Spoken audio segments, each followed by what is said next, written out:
Petugas gabungan Polrestabes Palembang menangkap salah satu pelaku peredaran sabu kelas kakap di wilayah hukum Polrestabes Palembang.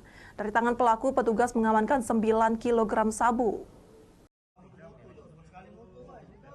Erlangga Nofriansyah, warga Jalan Beringin Jaya, Kecamatan Ilir Timur 3, Palembang ini tertunduk lesu setelah petugas gabungan unit narkoba Polrestabes Palembang beserta Polsek Ilir Timur 1 menangkap pelaku.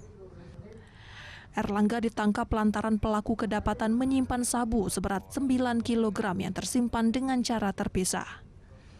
Pengungkapan ini sendiri berkat adanya laporan masyarakat yang gerah atas ulah pelaku. Mendapatkan laporan warga, petugas pun bergerak cepat dengan melakukan undercover sebagai pembeli.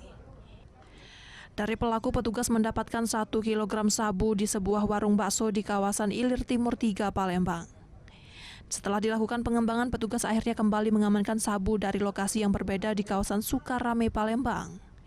Barang haram ini sendiri didapat pelaku dari Provinsi Aceh yang merupakan jaringan lintas negara melalui jalur laut.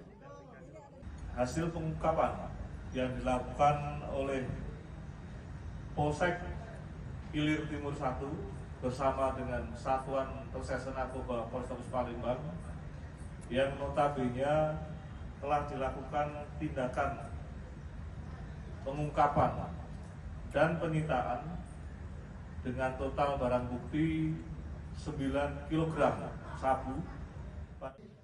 Diduga barang haram tersebut dikendalikan dari napi Rutan Nusa Kambangan. Dari Palembang, Muhammad David, iNews melaporkan.